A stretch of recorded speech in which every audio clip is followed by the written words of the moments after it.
Hello children 11 सी children, आज मैंने class में time period and frequency heading देखी थी सिंपल हार्मोनिक मोशन की।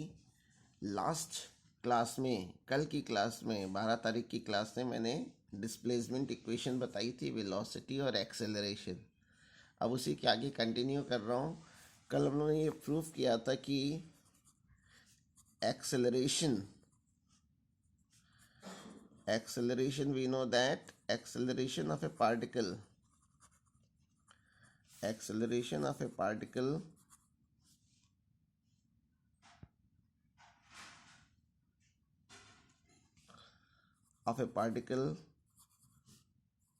performing simple harmonic motion is, ये फॉर्मूला होता है acceleration a is equal to omega square y. मैंने इसे माइनस साइन को हटा दिया है, केवल न्यूमेरिकल वैल्यू ले ली। तो यहाँ से अगर मुझे टाइम पीरियड या फ्रीक्वेंसी निकालना है तो एंगुलर वेलोसिटी ओमेगा हो जाएगी displacement upon acceleration upon Y, और omega is equal to under root A upon Y. और ओमेगा का फॉर्मूला होता है, ओमेगा इज इक्वल टू होता है 2 pi upon T is equal to under root A upon Y. तो यहाँ से टाइम पीरियड का फॉर्मूला आ गया, time period T is equal to 2 pi under root Y upon A. इसमें वाई डिस्प्लेसमेंट है और ए एक्सेलरेशन हो गया। तो time period T is equal to था 2 pi under root displacement upon acceleration. और फ्रीक्वेंसी अगर निकालना है तो हम लोग ये जानते हैं कि frequency is equal to the reciprocal of time period. तो फ्रीक्वेंसी निकालना है तो उसको हम लोग 1 अपॉन टाइम पीरियड कह सकते हैं। तो फॉर्मूला हो जाएगा 1 upon 2 pi under root acceleration upon displacement. ये फ्रीक्वेंसी का फॉर्मूला हो गया। ठीक है, अब हमें देखना है डिफरेंशियल इक्वेशन क्या होती है सिंपल हार्मोनिक मोशन की। डिफरेंशियल इक्वेशन ये वाली हेडिंग एग्जाम में जनरली नहीं पूछी जाती है, क्योंकि ये इसमें कैलकुलस का यूज़ ज़्यादा होता है, जो कि हम लोग क्लास 12 में पढ़ेंगे। स्टार्टिंग तो आपने पढ़ ली होगी क्लास 11 में, लेकिन डिटेल में क्लास 12 में पढ़ेंगे। तो देखिए, हम लोग इसमें ये पढ़ चुके हैं कि सिंपल हार्मोनिक मोशन की जो कंडीशन होती थी उसमें ये पढ़ा था कि जो रीस्टोरिंग फोर्स होता है एफ, रीस्टोरिंग फोर्स एफ जो है डायरेक्टली प्रोपोर्शनल होता है माइनस वाई के। और जब इस प्रोपोर्शनल साइन को हटाते हैं तो यहाँ पे लिख देते हैं F is equal to minus k y, where k is constant. ठीक है, तो अगर मुझे एक्सेलरेशन निकालना है सिंपल हार्मोनिक मोशन करने वाले पार्टिकल का, तो acceleration a is equal to हो जाएगा एफ अपॉन एम, यानी minus k upon m into y. इसमें ये के अपॉन एम, देखिए ये जो इक्वेशन आई है ये माइनस ओमेगा स्क्वायर वाई के फॉर्म की आ गई है। ये इक्वेशन है ओमेगा स्क्वायर वाई के फॉर्म की।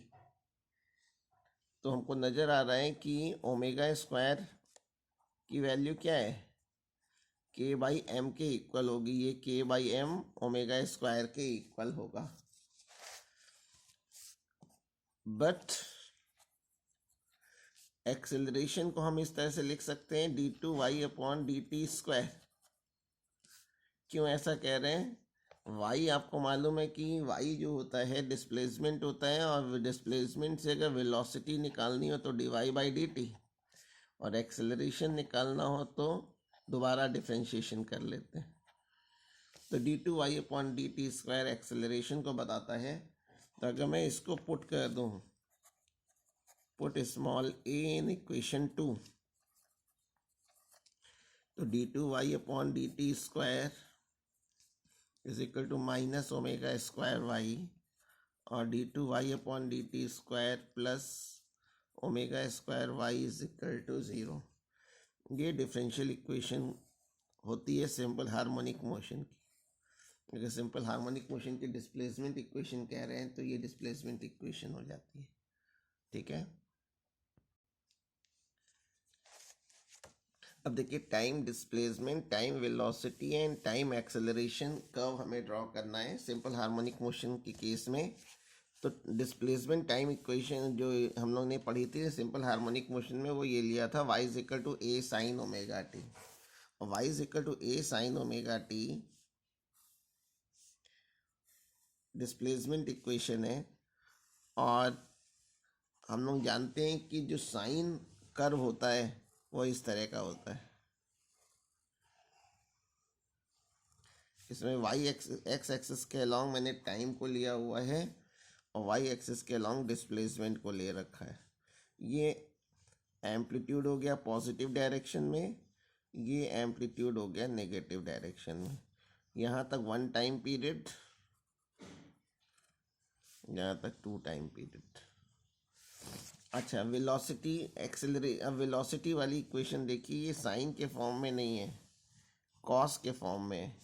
तो कॉस के फॉर्म में अगर इक्वेशन है तो उसको कैसे दिखाया जाएगा? कॉस कर्व जो है ऊपर से स्टार्ट होता है, ये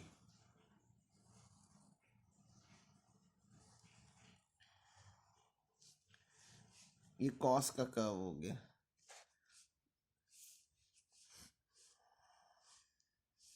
फिर आपको तीसरा दिखाना है एक्सेलरेशन का। एक्सेलरेशन में माइनस साइन आया है साइन कर्व में, तो साइन कर्व ऊपर से स्टार्ट हुआ तो माइनस साइन बताना, तो ये ऊपर से नहीं स्टार्ट होगा, नीचे से स्टार्ट होगा।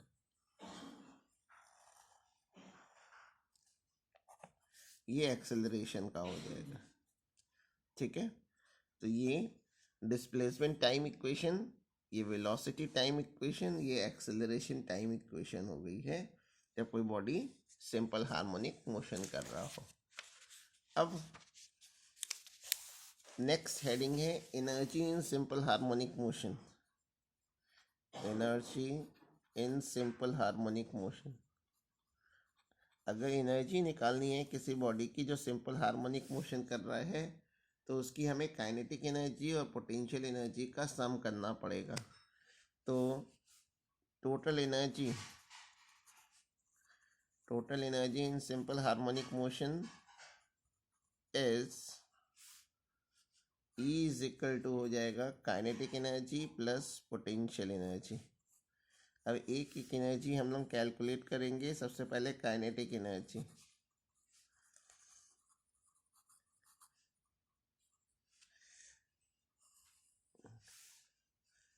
वेलोसिटी का फॉर्मूला हम लोग पढ़ चुके हैं। Velocity in simple harmonic motion क्या फॉर्मूला होता था? v is equal to omega under root a square minus y square. इसमें ओमेगा एंगुलर वेलोसिटी है, ए एम्पलीट्यूड है और वाई डिस्प्लेसमेंट है। Therefore kinetic energy of a particle of mass small m, particle of mass small m के is equal to हो जाएगा half m v square. V की value अगर यहाँ पुट कर दें तो फॉर्मूला आ गया half m omega square a square minus y square. ये काइनेटिक एनर्जी का फॉर्मूला हो गया। अगर मैक्सिमम काइनेटिक एनर्जी निकालनी है, मैक्सिमम काइनेटिक एनर्जी, तो मैक्सिमम काइनेटिक एनर्जी होती है मीन पोजीशन पे। तो अगर y की वैल्यू 0 रख दें तो के मैक्स का फॉर्मूला मिल जाएगा। y 0 रख देंगे तो फॉर्मूला आ जाएगा half m omega square a square. ये मैक्सिमम काइनेटिक एनर्जी हो गई।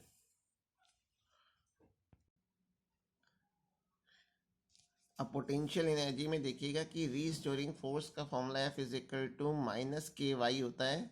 यह F is equal to m a लगा दिया है और इसमें ए की जगह माइनस ओमेगा स्क्वायर वाई रख दिया। अब अगर बहुत थोड़ा सा बॉडी को हम डिस्प्लेस करें, work done for small displacement,